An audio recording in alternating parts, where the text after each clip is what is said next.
Hi friends, it's Amy from the Wood County District Public Library Children's Place. In this video, right before Easter, I wanted to share an activity with you that would help to use up some of your leftover egg dye. Now, I don't know about you, but in my family, we always have leftover dye no matter how many eggs we color that year. We use, and most people use, a kit you get like this from the store, and it has these little tablets of dye that you drop into vinegar, and then you add some water, and then you can dip your eggs in. But this is also a perfect watercolor. Now, since this is a STEM video, I'm going to explain quickly while you gather your supplies how these are actually STEM tools. Science is our S in STEM. That's the study of nature. Our dye, or dyes, used to always be made from plants. We also added water and vinegar. Those are natural items. Vinegar, in this case, is used as a mordant, which is the word for a compound that helps one thing stick to another thing. For our eggs, the vinegar helps the dye stick to the surface of the egg shell. Now, I tried a couple different kinds of mordants in addition to the vinegar. These have vinegar, but I also added cornstarch to the blue. And it wants to separate. So if you do use cornstarch, you'll need to stir it a lot, but it works really well. And then in this one, I added corn syrup, and that works really well too. It helps, for us, what we're doing today, the paint to stick to our paper.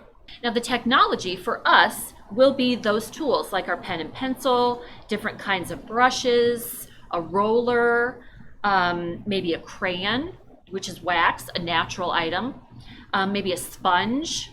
Those are our sort of low-tech tools. But some artists use higher-tech things like sprayers to get the paint on a surface or a canvas. And some use a computer to make beautiful art. Those are high-tech items. Now, the planning and design, which is the engineering part, that happens in our head right now. So we're going to take our paper and we're going to think about what our inspiration will be. Something in nature. Maybe we want to paint a flower. Maybe we want to paint an ocean. You don't have to choose a science inspiration. You could paint anything you want, but the planning of how that's going to look on your paper is the engineering part. And then the math for STEM is all the measuring we did. We had to measure the water and the vinegar and the cornstarch and syrup. Even these tablets were measured out by somebody. We have to think about how big our paper is and how much dye we have. We can't make a giant design on a giant piece of paper if we only have a tiny bit of paint. And if we have a lot of paint, a tiny piece of paper isn't going to use it all up. And that's okay, but we just have to think of the sizes of those things. Also, shapes. Everything is sort of a shape, and shapes are geometry, which is math.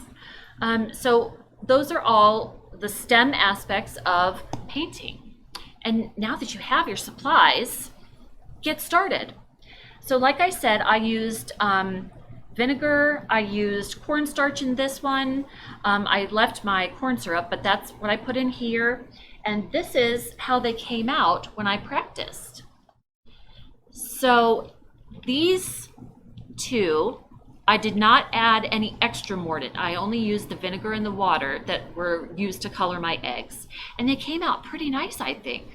I used just a brush, and then I also used a pencil to make my outline for my flower, and they turned out really nicely. Now the blue had the cornstarch, and I think that turned out pretty bright, and it looks a little thicker because of that cornstarch. So that was a really nice paint. And then I used a pen to outline the petals of that flower. And then the yellow, to which I added the corn syrup, is this flower. Now, if you add a lot of corn syrup, you might notice that when your art dries, it might be a little bit shiny. I didn't add too much, just enough to make the color bright and stick to my paper really well. So it's not super shiny. But I think they turned out pretty nice. Now that you know what to do, come to the library, grab some books. We have a lot about STEM, a lot about artists. Claude Monet was an artist who did a lot of watercolor. You can get books on Easter. You can get books on painting or repurposing, which is what we did with our leftover dye.